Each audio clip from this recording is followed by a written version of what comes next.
Jeudi 19h-20h, Sud Radio. Il y a du peuple. Seul contre tous. Retour pour cette seconde édition, ce second numéro, il y a du peuple seul contre tous. Le premier débat qu'on va attaquer dans quelques instants, l'armée dans la rue, est-ce la fin de la démocratie?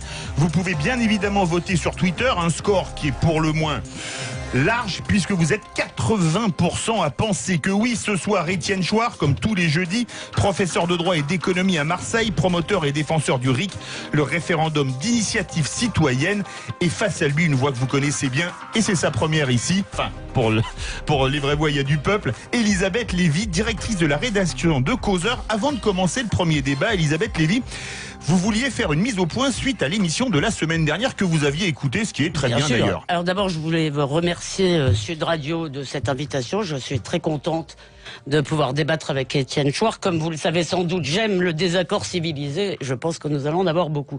Oui, il y a quelque chose qui m'a frappé dans ce que vous disiez d'Alain Soral la semaine dernière. Ne vous inquiétez pas, je ne vais pas vous rappeler, je ne vais pas vous rappeler que c'est mal d'être antisémite. On est tous d'accord là-dessus. C'est pas la question. C'est simplement, je voulais vous dire pourquoi, pour moi, on ne peut pas parler avec tout le monde. Et pourquoi, en l'occurrence, je me fiche un peu d'Alain Soral, pourquoi on ne peut pas parler avec lui, pour deux raisons. La première, c'est qu'Alain Soral pratique une chose à l'égard des gens avec qui il n'est pas d'accord, c'est l'injure. Je me rappelle simplement, pour vous faire marrer, qu'un jour il m'a traité de vilaine putain sioniste, et franchement, vilaine, ce n'est pas gentil.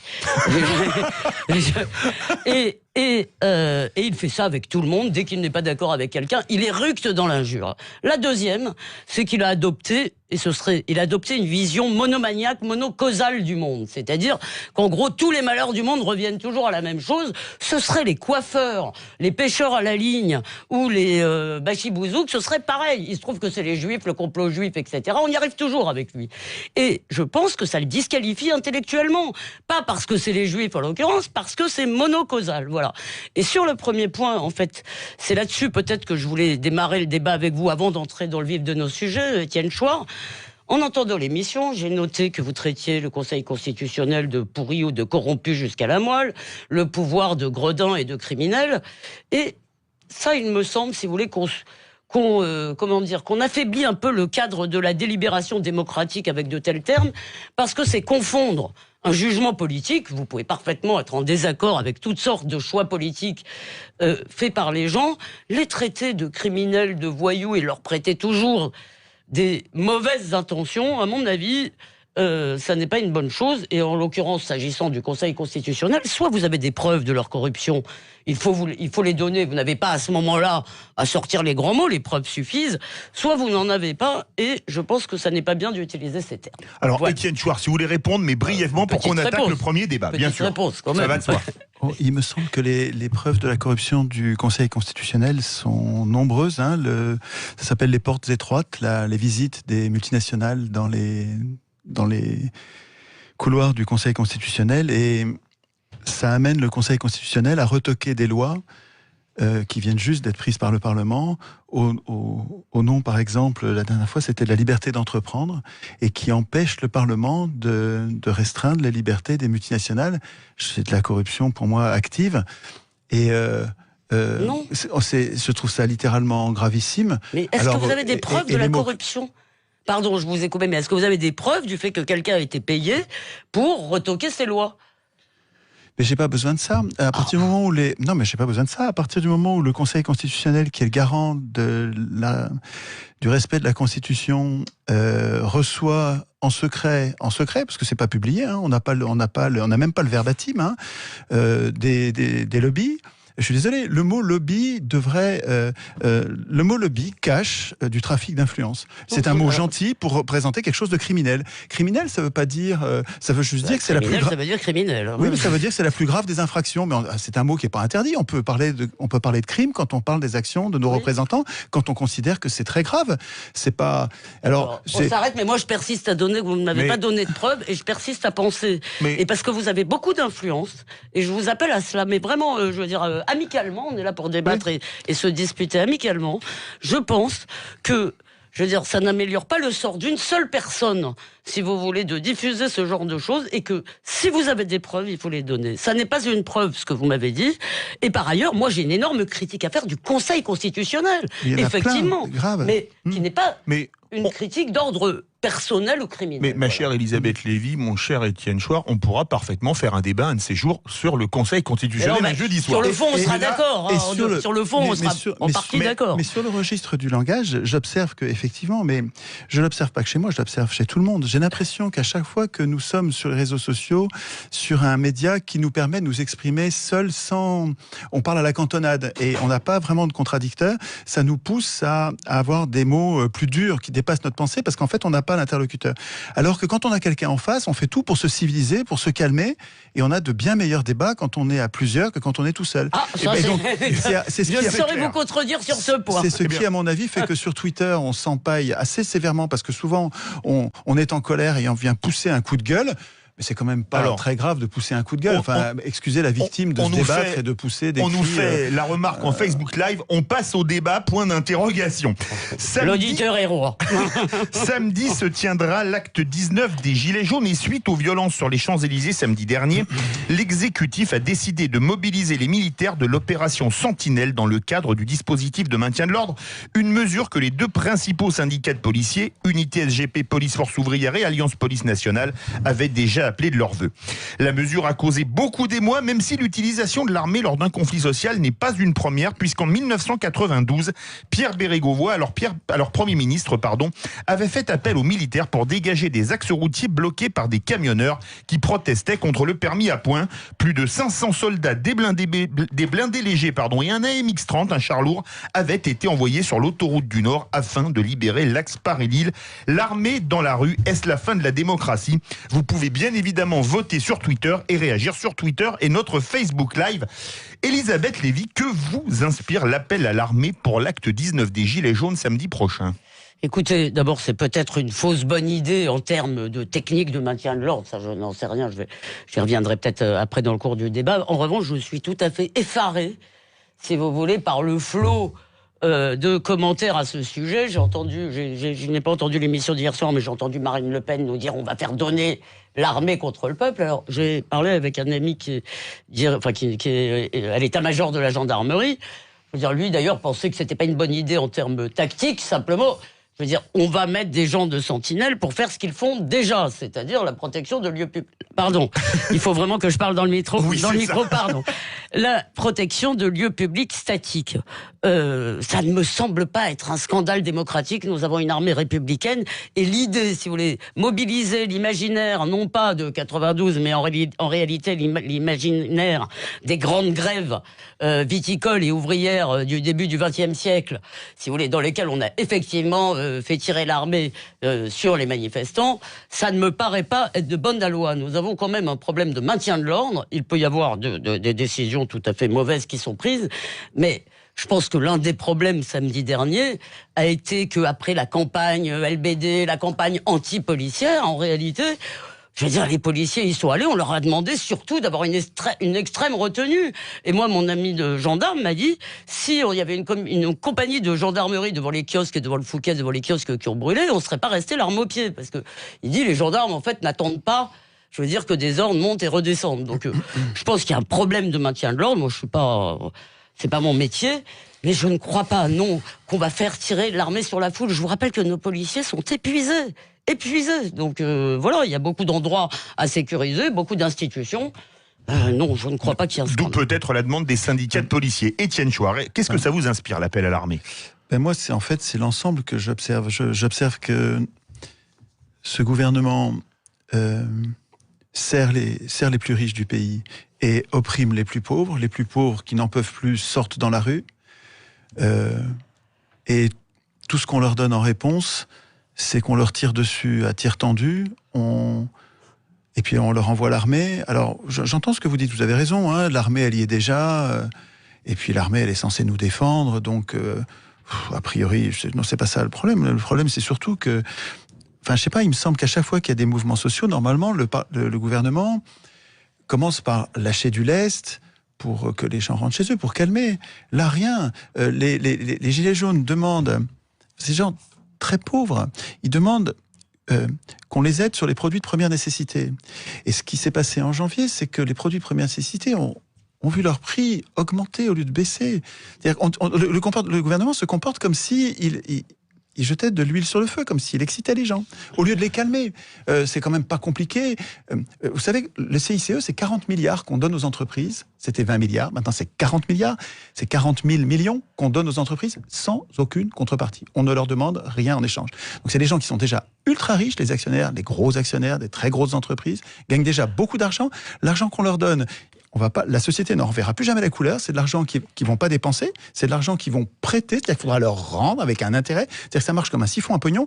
Et sur cet argent, au lieu de le donner aux entreprises, on pourrait, je sais pas, en donner un petit peu au peuple plutôt que le donner aux riches. Et mais ça, quand on donne aux entreprises, énervant. Pardon. Allez-y, finissez. Je vous en prie. Si vous voulez, quand vous donnez de l'argent aux riches, les riches ne le dépensent pas. Je pense aux ultra riches. C'est des gens qui sont tellement riches qu'ils ne dépensent plus. Leurs besoins sont satisfaits au-delà de ce que vous et moi pouvons imaginer. Et donc, quand vous leur donnez des millions, des milliards, ces gens-là ne le dépensent pas. Ils ne le consomment pas. C'est pas de l'argent qui circule. Qu'est-ce qu'ils font? Ils le prêtent. On dit qu'ils l'investissent. L'investissent, ça veut dire qu'il faudra leur rendre. Donc, c'est de l'argent qui ne sortira plus de leur poche. C'est comme s'il y avait un élastique au fond de leur poche. Écoutez, l'argent, ils vont le prêter. Il faudra leur rendre et leur rendre avec un intérêt. Moi, je suis chef d'entreprise, je ne peux absolument pas entendre ce discours, si vous voulez, en me disant que quand le gouvernement essaye de faire quelque chose pour lâcher du lest pour les entreprises, c'est tout simplement, moi je dirige je suis pas PDG, c'est mon associé, mais je veux dire, vous ne pouvez pas faire comme si les entreprises c'était simplement les riches. Il y a des employés dans les entreprises. Non, mais quand on donne le CICE, mais simplement, ce qui m'inquiète un peu, je suis d'accord avec vous au moins sur un point général, c'est que je pense que la réponse politique n'est pas à la hauteur. Et on n'est d'ailleurs pas d'accord non plus sur la sortie de la crise, parce que moi je suis une fervente défenseur de la démocratie représentative. Je voudrais qu'elle représente mieux, et je ne crois pas que la sortie de crise sera là. Mais là où je vous rejoins, si vous voulez, c'est qu'il ne peut pas y avoir, il doit y avoir une réponse politique. En revanche, il doit aussi y avoir une réponse sécuritaire. Or, vous nous dites, je trouve que ça, c'est pas une image, je veux dire, réaliste de la situation. Le gouvernement n'a pas fait tirer sur la foule, c'est faux. Je veux dire, c'est un véritable problème. Il faut aussi penser.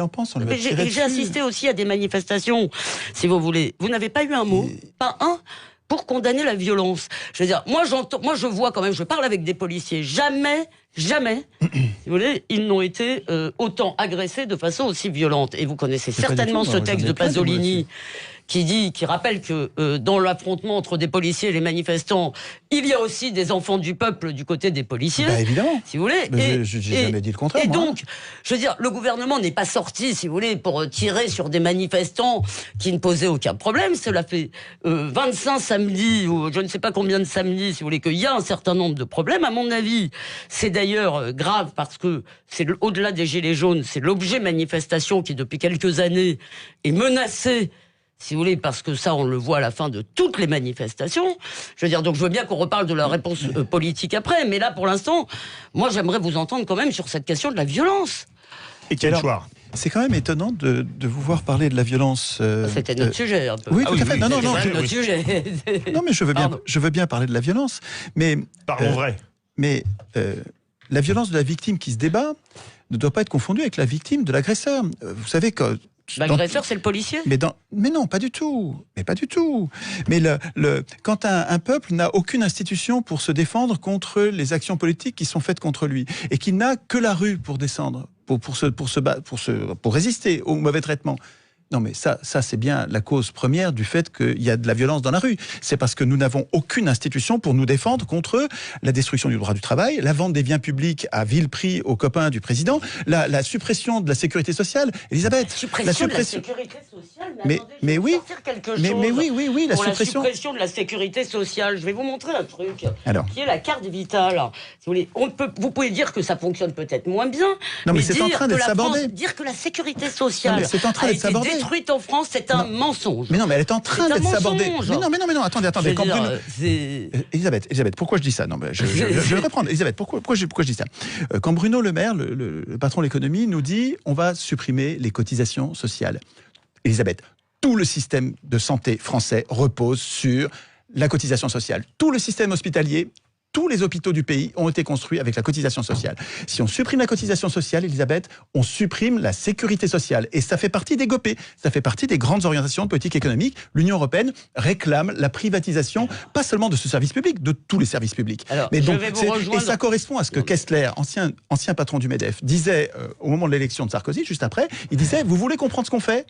On veut détruire, disait-il, c'est les aveux. Je vous parle pas d'un. Je vous parle pas d'un. Je vous parle pas d'un. Détricoter du pouvoir au mutuel, bien sûr. Non. Il voulait détricoter tout le programme du CNR. Il disait, on veut détruire le programme de tout, la totalité du CNR, c'est-à-dire la sécurité sociale, les retraites, les indemnités de chômage. Et les indemnités de chômage, ils sont en train d'en venir. Enfin, je peux l'entendre, je l'entends, mais excusez-moi. Non, mais le patron du MEDEF l'avoue. Nous sommes dans un pays, Étienne, où une très grande partie du revenu national est socialisée. Nous sommes dans ce pays, on peut, je veux dire, où le système social a été appelé, si vous voulez, à financer de plus en plus de choses. Oui. Une immigration qui, pour une grande partie, si vous voulez, pour celle qui y arrive, est à sa charge, si vous voulez, et je veux dire, chose dont on peut aussi discuter sur le fait de faire venir beaucoup de gens, dont beaucoup sont à la charge de ce système social. Par ailleurs, moi, je n'aime pas la forme mondialisé du capitalisme, mais j'aime l'économie de marché, si vous voulez. Et je ne souhaite pas, si vous voulez, qu'on augmente encore, si vous voulez, la socialisation. Il y a certainement des améliorations à faire du point de vue de la répartition, mais quand vous dites qu'il n'y a pas de système social dans un pays, si vous voulez, où n'importe qui peut être soigné quand il a une maladie grave... Je dis qu'ils sont en train de la détruire. Ils sont en train de la détruire. Ils sont en train de transformer la sécurité sociale en centre de profit, comme aux États-Unis. C'est le modèle, c'est le modèle ultralibéral. Mais c'est une folie. Et puis c'est quelque chose qui devrait être mis en débat. On devrait nous demander par référendum, est-ce que vous êtes d'accord ? Là, on quitte un peu le débat. Je ne veux pas esquiver les questions posées par Étienne. Sur la protection sociale. Mais Étienne Jouard, justement, quand on voit les saccages sur les Champs-Élysées, il faut bien faire quelque chose contre les Black Blocs. Mais quand je vois une vieille dame qui est en train de chercher dans les poubelles, et il y en a plein, pour manger. Mais pourquoi ? Mais comment ? Mais attendez. Donc la vieille dame qui cherche dans les poubelles excuse le fait qu'on prenne des pavés pour les balancer sur les flics. Mais c'est-à-dire que la violence sociale qui est faite à la population explique que la violence. Eh bien, excusez. Enfin, pardon. Allez. Mais Elisabeth, dans tous les pays du monde, il me semble, dans tous les pays du monde civilisés, la légitime défense. C'est une légitime violence. La victime qui se débat, on ne considère pas sa violence comme criminelle de la même manière que celui qui l'a. Oui ou non ? Est-ce que c'est vrai ou pas ? Non, excusez-moi, nous vivons malgré Elisabeth, toutes les violences ne se valent pas. D'accord, non mais ça, évidemment, peut-être que toutes les violences... Entre la violence de la victime et la violence de l'agresseur... mais moi, je ne crois absolument pas... Est-ce que c'est vrai ou pas ça ? Je veux dire, si une femme ou un homme, si vous voulez, qu'on est en train d'essayer de tuer, se défend, se défend en cassant un couteau. Mais nous ne sommes pas. Excusez-moi, non mais pardon, mais nous ne sommes pas dans ce cas-là. Quand on vous entend parler, si un Martien déboulait dans ce studio et nous entendait, et vous entendez, il aurait le sentiment que la France est non pas ce pays libre où nous pouvons quand même débattre de tout ce que nous voulons. Comme ce soir, grâce à vous, mon cher. Mais un pays totalitaire, fasciste, dans lequel l'armée tire sur la foule et dans lequel... L'armée tire sur la foule, l'armée tire sur la foule. Non, l'armée ne tire pas sur la foule. Les gens qui sont les bras en croix, à genoux, ils sont quand même pas menaçants. Désarmés, à genoux, les bras en croix, ils se font tirer dessus. Ah bon ? Quand est-ce que... Au LBD. Ben oui, au LBD. Donc c'est pas l'armée. Quand je dis l'armée tire sur la foule, je vous parle de fourmis, si vous voulez. Vous allez vous inquiéter quoi quand il y aura des balles en métal ? Et c'est marrant, moi je m'inquiète effectivement. Non, je suis navré. Moi aussi, je suis allé dans beaucoup de manifestations et je vous le dis samedi, j'ai discuté avec beaucoup de gens qui effectivement, je veux dire, ont tous beaucoup de difficultés. Eh bien, je reste sur cette position quand je les entends dire que employer le même mot, si vous voulez, pour jeter des pavés sur des policiers et la violence sociale, déjà, je pense, si vous voulez, que quelque chose ne va pas. Ça n'est pas la même chose, ça n'est pas la même nature. La deuxième chose, c'est que vous pouvez...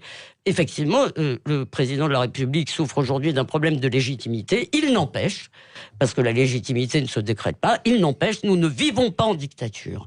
Je veux dire, vous ne pouvez pas parler de la France comme si c'était, quand vous dites l'armée, on croirait que c'est la Chine de Tiananmen. Non mais alors vous êtes si pour justifier le régime vous êtes obligé de vous comparer aux pires dictatures, vous avez quand même un petit problème quoi dans le pays.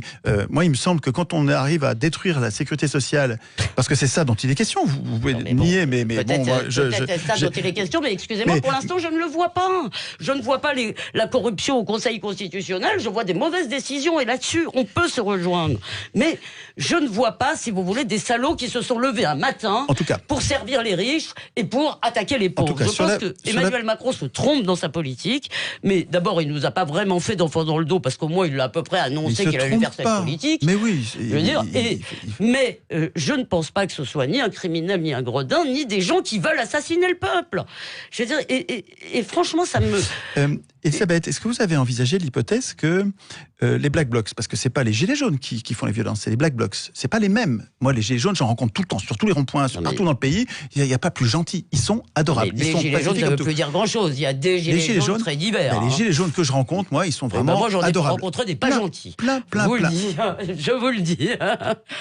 Mais allez-y, pardon. Je sais pas comment ça se fait. En tout cas, les gens qui viennent jeter des pavés sur les policiers, c'est pas des gilets jaunes, c'est des Black Blocs. Et les Black Blocs, les policiers les connaissent. On a entendu hier un patron de CRS qui dit « Mais c'est quand même incroyable, on pouvait arrêter ces gens, on les connaît par leur nom. » Mais on les laisse rentrer, venez tout casser, et après ça, on a les télés qui sont braquées dessus et qui ne parlent que de ça, alors que, Elisabeth, pendant que les journalistes ne parlent que des exactions, qui sont des exactions des Black Blocs, pendant que les journalistes parlent de ça, les journalistes ne parlent... des exactions qui sont des crimes, hein. Pardonnez-moi, ce sont des crimes. Qui sont des crimes, d'accord ? D'accord, qui sont des crimes, Elisabeth, je vous d'accord, oui. D'accord, qui sont des crimes, pendant que les journalistes... Mais vous vous souvenez que les policiers les ont laissés entrer, au lieu de les arrêter. Non mais attendez, Et pendant ce temps, le Parlement vote à 6h du matin. Vous savez ce qu'il a voté samedi, le même jour ? La vente à vil prix de l'aéroport de Paris, contre l'avis de tout le monde. Alors, si c'était un sujet moins grave, je dirais que ça prouve au moins, contrairement à ce que vous dites, que c'est pas des paresseux qui foutent rien. Je suis d'accord avec vous sur l'aéroport de Paris. Est-ce que le rôle des journalistes n'est pas... Vous arrivez sur l'aéroport de Paris. Parce qu'on parle des journalistes. Pourquoi refusez-vous de voir que dans ce mouvement des Gilets jaunes, si vous voulez d'abord... Parce qu'on voudrait faire passer les Gilets jaunes pour des violents qui ne sont pas. Elisabeth Lévy court parce qu'on arrive au bout du débat. Alors je dis, on ne peut pas dire les Gilets jaunes parce que c'est une population extrêmement diverse et qui d'abord, je pense, a beaucoup évolué. Et je pense que sanctifier, si vous voulez, tout ce qui vient des Gilets jaunes, parce que ce sont les Gilets jaunes, ça ne leur rend pas service. J'y vois le côté passionnant et exemplaire. Et il y a un côté exemplaire dont ne parlent pas les journalistes. Le pluralisme. Ils détestent le pluralisme. Mais pas du tout. Mais si des moments en désaccord avec eux, ils insultent. Mais pas du tout. Ils sont ultra pluralistes. C'est des gens de gauche. On arrive au bout du premier débat qui a été viril mais correct, comme disait un certain Walter Spanghero. Mais plus que correct. 82% d'accord pour dire que l'armée dans la rue, est-ce la fin de la démocratie ?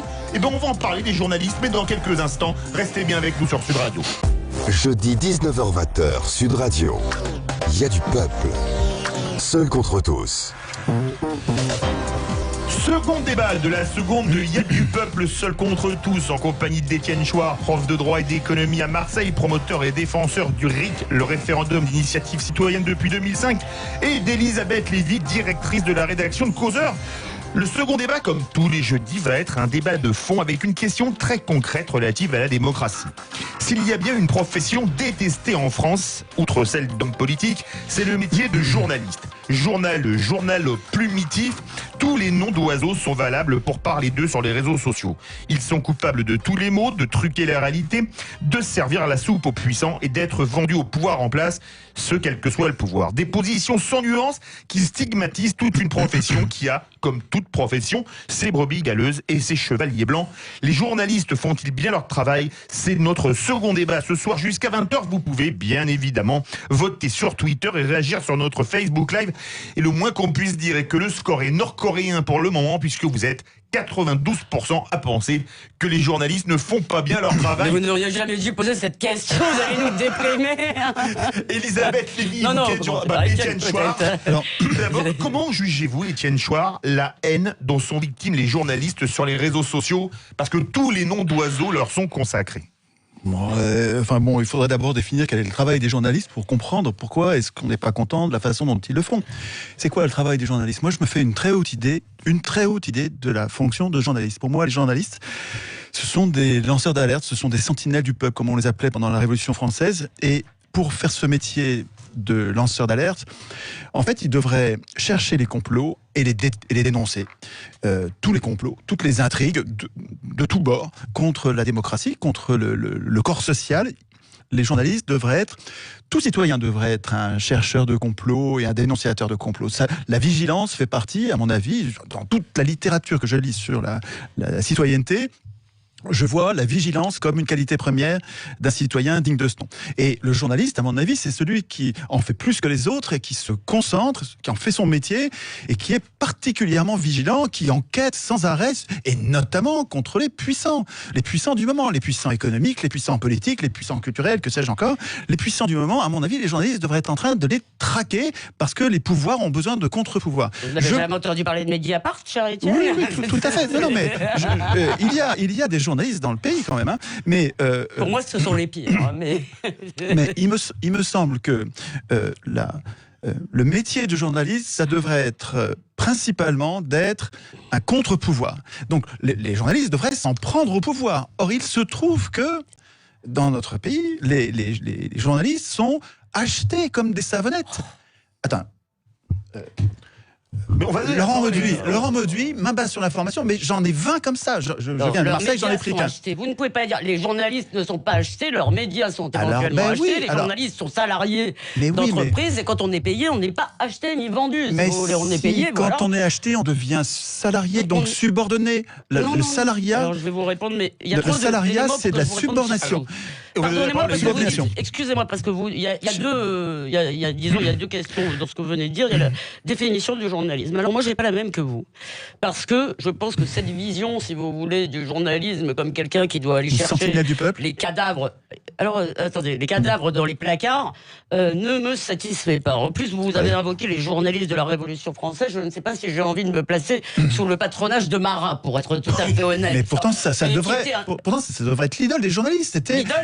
Mais oui, c'est un excellent journaliste, extrêmement vigilant. C'était le moteur de la Révolution. On laisse répondre. Voilà, franchement, vous me cherchez un peu là-dessus, donc je vais essayer de rester calme. Mais si vous me dites que Marat était un excellent journaliste, là, vous charriez. Ne faites pas Charlotte Corday. Non, je ne vais pas faire Charlotte Corday. Elisabeth, est-ce que vous avez lu Marat ? Je vous ai écouté religieusement, donc vous allez m'écouter un peu aussi. Mais ce que vous avez fait jusque-là, d'ailleurs, pardonnez-moi. Donc, le patronage de Marat, vous aggravez votre cas, si vous voulez. Et pour moi, le métier de journaliste a beaucoup d'autres défauts. Je pense que le métier de journaliste devrait consister à rendre le monde intelligible. Or, à quoi a-t-on assisté avec la multiplication des médias, si vous voulez, avec le fait que le journalisme n'est plus un métier intellectuel, que pour moi il devrait être, c'est un métier de réflexion, de recherche et de tentative de compréhension. Ils sont devenus des militants des bonnes causes. Ils sont pour le climat, ils sont pour l'accueil des migrants, ils sont pour le mariage pour tous. Toute position tout à fait légitime par ailleurs, on a parfaitement le droit de les avoir.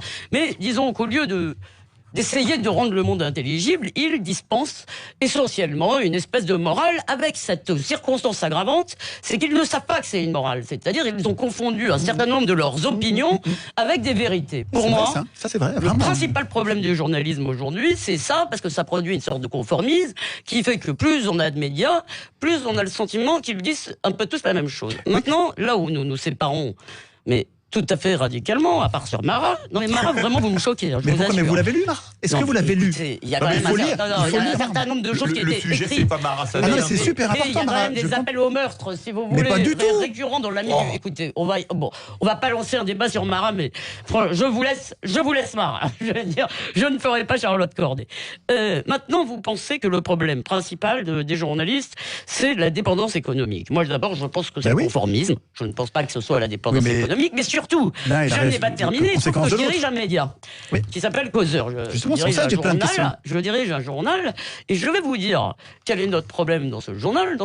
C'est que nous avons un mal de chien à arriver à l'équilibre économique. Et si nous avons un mal de chien à arriver à l'équilibre économique, c'est pas parce qu'il y a des méchants quelque part, c'est tout simplement parce que, les gens achètent moins de presse, et deuxièmement, comme la presse a très longtemps été financée par la publicité, ils ont fini par avoir l'idée, si vous voulez, que c'était gratuit. Et donc, ceux qui continuent à en acheter refusent de la payer au prix où coûterait la production de l'information. Donc, effectivement, vous payez le SMIC à de moins en moins de gens qui peuvent de moins en moins bouger et de moins en moins aller chercher, effectivement, leur récit du monde. Vous voulez, ça ne peut pas donner des bons résultats. Sauf que pour moi, si vous voulez, je tiens encore à vivre dans une économie de marché. D'ailleurs, les médias publics, en termes de pluralisme, on peut tout à fait en discuter. On voit bien que la non-dépendance économique n'est absolument pas une garantie de qualité. Excusez-moi, quand on écoute France Inter... Vous aviez même fait un numéro spécial on a fait un numéro sur France Inter. France Inter aux Français. Parce que France Inter est une radio idéologique et pas du tout une radio publique dans le sens où elle n'est pas pluraliste. Même si elle invite évidemment toutes sortes de gens. Donc la non-dépendance économique n'est pas la solution. Maintenant, moi je regrette qu'il n'y ait pas plus d'investisseurs en France qui ne soient pas des marchands de toutes sortes de choses pour constituer des groupes de presse, comme à l'époque de quelqu'un que vous devez certainement apprécier, je dis ça en blaguant, qui est Robert Hersan. Robert Hersan avait un groupe de presse, les gens achetaient ses journaux, si vous voulez. Eh bien, la garantie de la liberté des journalistes, c'est, je veux dire, que les gens achètent leurs journaux, que les gens puissent... que les gens veuillent, si vous voulez, l'information qu'ils produisent. Voilà, ça c'est une garantie d'indépendance. Étienne Chouard. Je trouve que d'imaginer que l'indépendance de votre journal va venir du fait qu'il y a un groupe capitaliste qui vous donne... c'est pas ça que j'ai dit. Un gros commerçant, c'est ça que... Non, j'ai dit ce serait peut-être pas mal si dans le paysage de la presse, au lieu d'avoir des groupes qui sont des groupes qui font tout à fait autre chose, il y avait des groupes de presse. Mais moi, mon journal, l'indépendance de mon journal, on va l'atteindre, j'espère, je fais appel aux lecteurs d'ailleurs, on l'atteindra quand suffisamment de gens achèteront Causeur et que ces gens accepteront de le payer à un prix qui reflète le travail qu'il faut pour le faire. Mais qu'est-ce que ça change par rapport à l'indépendance des journalistes que ce groupe fasse du média ou n'importe quoi d'autre? Parce que vous avez un autre agenda possible. Vous allez avoir de toute façon des gens qui sont d'une classe sociale qui vont tous avoir les mêmes intérêts de classe. C'est pas notre problème. Ah ben non, c'est-à-dire que c'est pas Bolloré qui recrute les journalistes, c'est pas... Bolloré, il a viré les Guignols. Il a viré les Guignols, à mon avis, c'était une œuvre de salubrité publique. Voilà, je le dis. Je veux dire, je trouve que les Guignols ont donné... Parce que vous avez les mêmes intérêts de classe que Bolloré. Non, c'est parce que les Guignols, c'était de la fausse impertinence. Ils tapaient tout le temps sur les gens sur qui tout le monde tape. Mais oui, mais vous voyez...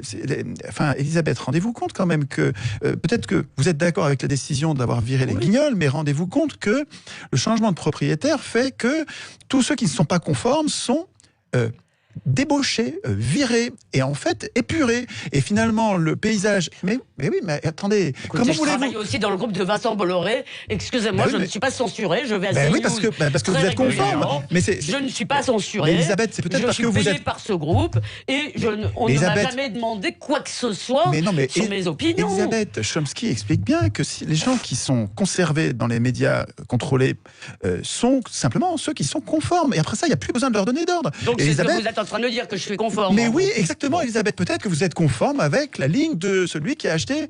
Ben oui, mais Elisabeth, c'est pas un crime. Mais non, c'est pas Vincent Bolloré qui m'a recruté, c'est tout, ça n'a rien à voir. Mais Elisabeth, ça ne va pas dans le sens du pluralisme. Le pluralisme... Je vous dis que le pluralisme, je suis, si vous voulez, je pense que le problème, c'est que ce soit effectivement des groupes qui peuvent avoir un autre agenda. C'est-à-dire... Que l'intérêt général. Non, un autre agenda. Attendez. Moi, je crois que l'intérêt général, c'est la mission de l'État. Mais les journalistes aussi. Non, les journalistes ne sont pas dépositaires de l'intérêt général, encore une fois. Leur mission est de rendre le monde intelligible. Je veux dire, quand vous dites qu'ils sont dépositaires de l'intérêt général, ça va dans le sens où ils se prennent tous, c'est déjà le cas, pour des missionnaires. Edoui Plenel pense qu'il est un Robespierre qui doit régénérer la démocratie, moyennant quoi il peut diffuser des enregistrements obtenus on ne sait comment, il appelle ça le journalisme. Moi j'appelle ça de la délation. Elisabeth, je suis à la fois d'accord avec vous. Quand vous dites rendre le monde intelligible, j'achète. Ça me va. Rendre le monde intelligible, c'est parfait. Et juste après, vous vous dissociez du bien commun en disant il ne faut pas qu'il s'occupe du bien commun. Et pourtant, pour moi, ça va ensemble. Rendre le monde intelligible, ça veut dire nous permettre de comprendre de mieux en mieux, nous les citoyens qui écoutons les journalistes, de comprendre de mieux en mieux le bien commun. Non, mais d'accord. Pourquoi vous dissociez le bien commun? Ce que je voulais vous dire, si vous voulez, c'est que je pense que les journalistes devraient avoir une vision à la fois plus intellectuelle et plus modeste de leur plus intellectuelle aussi. Que ça contribue, que l'information pluraliste, si vous voulez, que l'élévation du niveau de connaissance de nos citoyens citoyens, si vous voulez, contribuent au bien commun, c'est un fait. Ce que je voulais dire, c'est que quand les journalistes, précisément, il y a un journaliste qui se pense investi, et je crois qu'il l'assumerait, il se pense investi de la réalisation, de la définition du bien commun, il s'appelle Edoui Plenel. À ma connaissance, Edoui Plenel n'a été élu par personne, d'accord ? Moi, je ne me reconnais pas dans sa vision de la démocratie, elle me terrifie, je vous le dis, je veux dire, et il a tout à fait le droit de défendre son point de vue, mais pour moi, il ne défend pas le bien commun, et c'est bien son droit. Il défend une vision, à mon avis, assez robespierriste de ce qu'est la démocratie. Et par ailleurs, encore une fois, vous dites, pour vous, les journalistes n'ont qu'une fonction, c'est cogner sur le pouvoir et aller voir ça paraît toutes la les fonction principale. Ça vous toutes paraît les pas turpitudes du pouvoir. Je suis sûr que c'est votre... Je suis sûr que vous êtes d'accord avec ça. Vous n'êtes pas d'accord avec ça? Quand je vous écoute, j'ai l'impression que c'est cette mission-là que vous assumez, d'aller mordre les cuisses du pouvoir, les basques du pouvoir. Des complots. Je pense que pense que la critique, si vous voulez, qu'on peut porter sur le pouvoir. Je ne comprends pas que vous ayez cette pudeur avec les complots. C'est vous qui avez parlé de complots. Je peux vous répondre. Mais oui, bien sûr, mais je ne comprends pas pourquoi vous avez peur de dénoncer des complots. Vous avez parlé tout à l'heure des lobbies, par exemple. Pour moi, un lobby, le problème, je vais vous le dire, on a souvent accusé le CRIF d'être un lobby juif, c'est parfaitement exact, mais c'est un lobby ouvert. Les lobbies, c'est-à-dire les LGBT sont un lobby qui veut faire influencer la loi dans son sens. Je veux dire, il y a toutes sortes de groupes, les pêcheurs à la ligne et probablement les restaurateurs, ou je veux dire, toutes sortes de groupes qui peuvent à un moment ou à un autre vouloir influencer la loi. Ce qui compte, c'est que ce soit ouvert, pas que ce soit fermé. Et dans l'occurrence, il y a certainement, je ne pense pas que parce qu'il y a du complotisme, il n'y a pas de complot, ça Vous savez bien qu'il y a des complots quand même. Derrière le pouvoir, il y a toujours des complots. Vous savez bien que les hommes de pouvoir passent leur temps à comploter. Il me semble que la critique déjà de ce qui est ouvert, si vous voulez, et une critique pluraliste aussi des doxas du moment. Moi, je suis beaucoup plus gêné. Je ne trouve pas les journalistes inféodés au pouvoir en réalité. Je les trouve inféodés à la doxa. Les journalistes qui se marient avec des ministres. Enfin, vous avez la consanguinité. C'est un problème de vie privée. Mais oui, mais c'est quand même problématique. Mais vous pensez comme votre femme, si vous en avez une, j'en sais rien, ou votre mari maintenant. Enfin, quand les politiciens et les journalistes vont dans les mêmes écoles, qui font tous Sciences Po, qui ensuite ils ont les mêmes réseaux, ils se marient entre eux. Excusez-moi, mais les journalistes en question, ils peuvent pas inquiéter les pouvoirs. Or, moi, citoyen, j'ai besoin que les pouvoirs soient inquiétés. J'ai besoin que les pouvoirs soient inquiétés.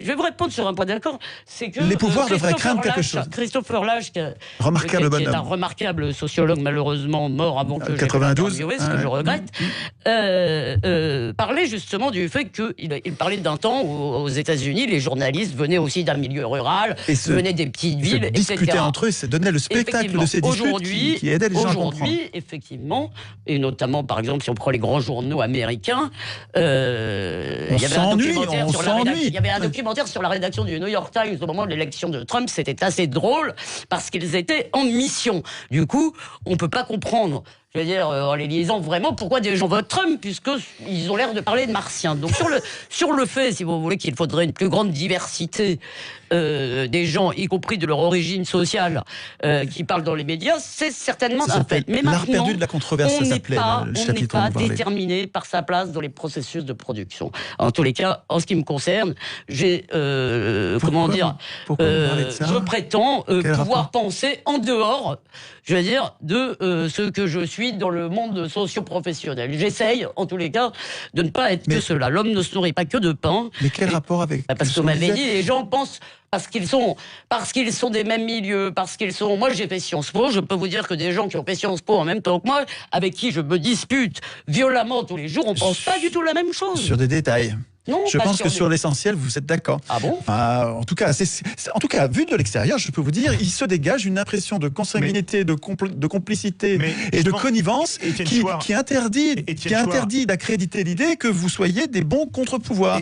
Les journalistes devraient j'ai un point sur le contre-pouvoir. Il y a une chose sur laquelle vous avez raison. Mais vous avez fait une émission remarquable pendant des années sur France Culture. Mais je ne disais pas qu'ils étaient vendus. Si vous l'avez écouté. Et justement, ce que je disais, c'était ma principale critique sur elle s'appelait le premier pouvoir. J'aimais bien vous écouter à l'époque. Elle s'appelait le premier pouvoir.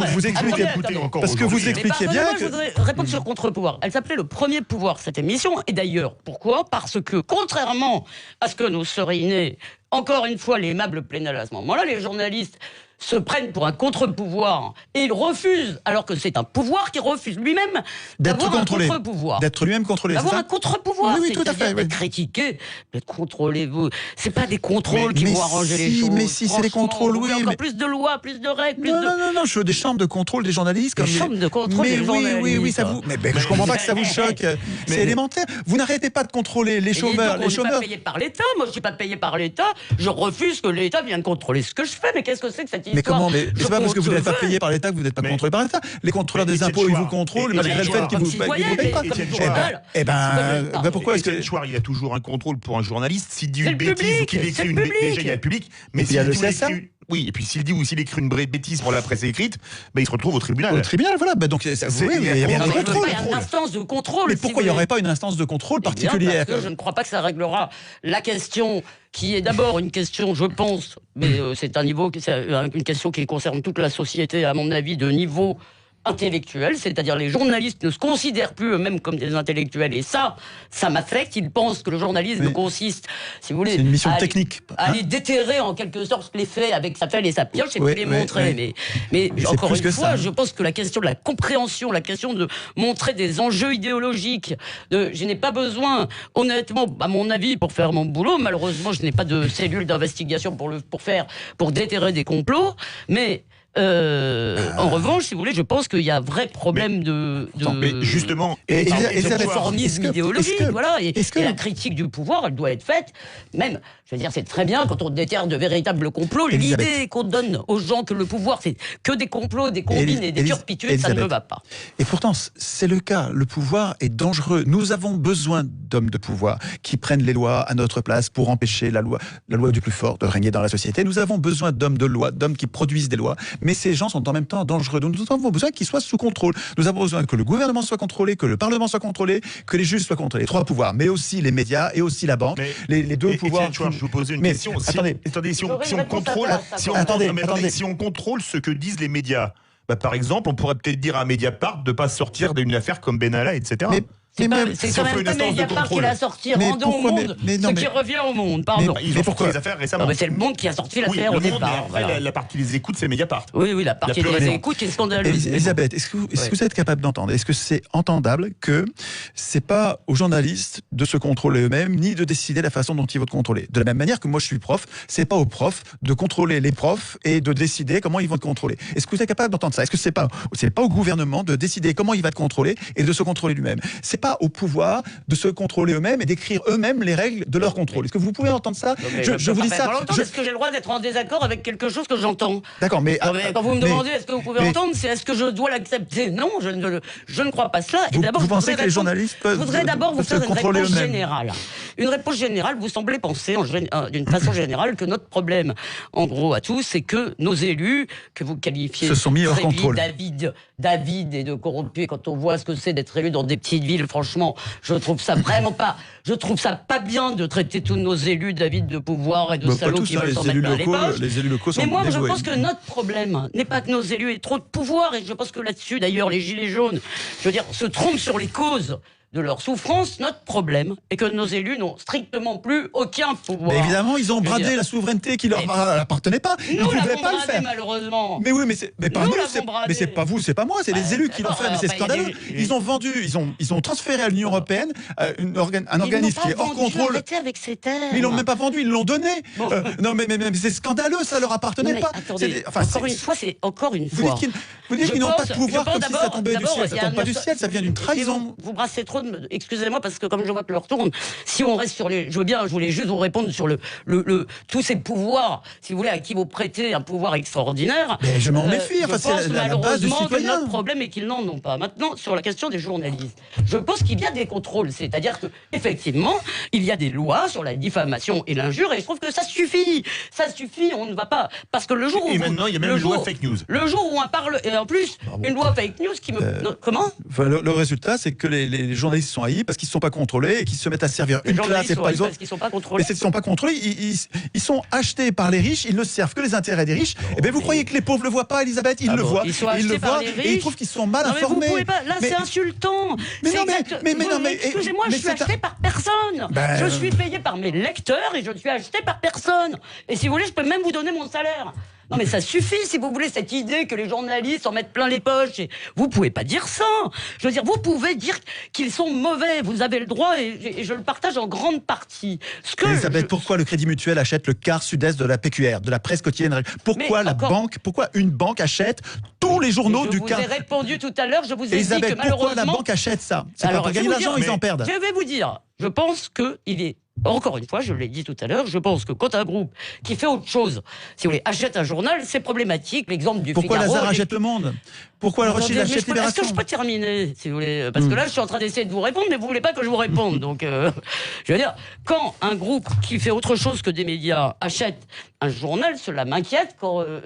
Même si je lis Marianne, je ne vois pas dans Marianne, si vous voulez, dirigée par l'excellente Natacha Polony, je ne vois pas la main de son actionnaire. Mais je préférerais que ça n'arrive pas comme ça. Mais vous avez l'air d'ignorer qu'en France, on a un gros problème de financement des entreprises.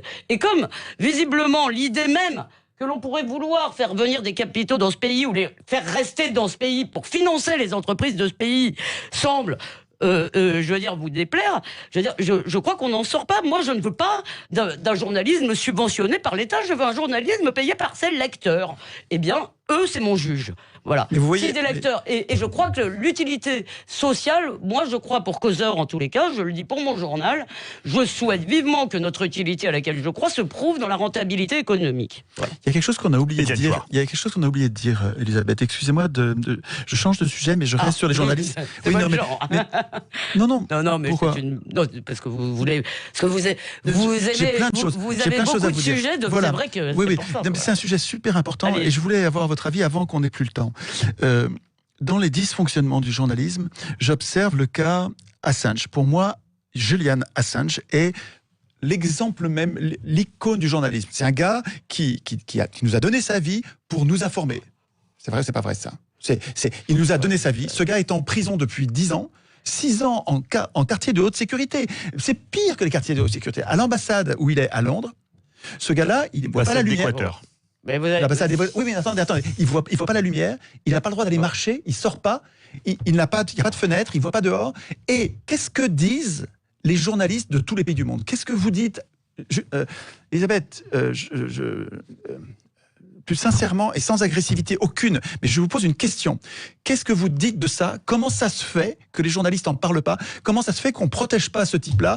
Comment ça se fait qu'on laisse des salauds le martyriser et qu'aucun, ni gouvernement, ni journaliste ne prenne sa défense? Je trouve ça révoltant et je comprends pas ce qui... Alors, il doit y avoir un effet d'inertie peut-être, on oublie qu'il est en prison. Effectivement, on oublie, mais moi personnellement, si vous voulez, je demande à revoir. Excusez-moi, vous avez l'air de penser, si vous voulez, que quand il y a un conflit entre un membre de la société et l'État, c'est toujours l'État qui a tort et que l'État, lui, n'a pas le droit de se protéger. Dans le cas Assange, il me semble que vous ne connaissez pas bien le dossier Assange, excusez-moi.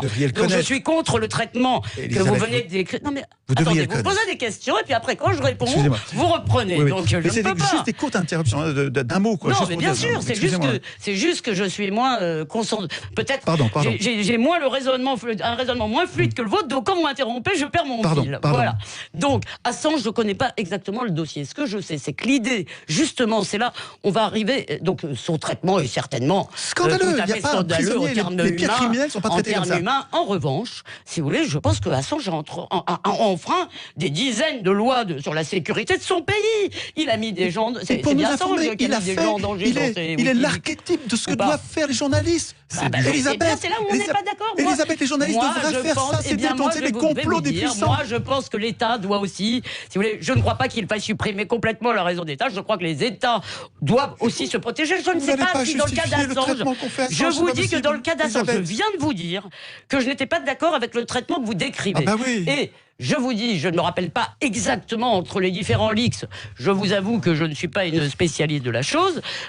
Simplement, je dis que je ne sais pas si, en l'occurrence, sur ce dossier, ils ont raison. Je dis que je ne crois pas que le journaliste, si vous voulez, qui balance, y compris des noms d'agents secrets, y compris des choses qui mettent en jeu la sécurité de l'État, je ne crois pas qu'il ait raison. Et encore une fois, avant de déterrer des complots, si les journalistes acceptaient déjà le débat pluraliste, si vous voulez, si les journalistes, pour moi, acceptaient déjà de ne pas faire la morale, de ne pas faire des prêchis-prêchats aux gens toute la sainte journée, ce serait déjà très bien. Franchement. Mais alors justement, la vraie question, est-ce que c'est pas Étienne Chouard que le problème, c'est que souvent les journalistes, et Elisabeth Lévy l'a dit au début du débat, et on pourrait être d'accord avec elle, beaucoup pensent la même chose. Ils pensent tous la même chose puisqu'ils appartiennent aux mêmes propriétaires. Ils sont les salariés des mêmes patrons. Mais oui, il y a 9 milliardaires. Est-ce que vous pensez la même chose que tous vos collègues de l'université marseillaise? Non, mais il y a 9 milliardaires qui ont acheté tout. Vous êtes payés par le même gouvernement que tous les profs de ce pays. Mais je ne confonds pas l'intérêt du gouvernement et l'intérêt des milliardaires qui ont acheté. Je confonds pas. Pardon. Mais non, mais parce qu'on arrive au bout du débat. Non, mais moi, je veux bien que vous m'interrompiez. Ça, j'ai aucun problème avec ça. Mais Elisabeth, je vous demande de m'interrompre quand ce que je vous dis. C'est moi qui vous interromps parce que le débat est terminé. Je suis désolé. Le débat est terminé. Merci beaucoup. Il faut dire qu'on continue dans une heure. Il faut dire que la semaine prochaine, on se revoit sur. Dans 15 jours, nous. Alors, nous, dans 15 jours, Voilà. mais peut-être que ça sera sur 2 séances. Donc, on en reparlera, nous aussi. La prochaine fois, ça va être à quoi servent les représentants, les élus. Ça m'intéresse beaucoup. Mais oui, et donc, mais il n'y en aura pas assez pour 1 heure, et donc on continuera avec vous. Mais surtout au bout de l'émission, on continue en Facebook Live. Mais il faut qu'on verdict, vous êtes 92% à penser que les journalistes ne font pas bien leur travail. Restez bien avec nous sur Sud Radio.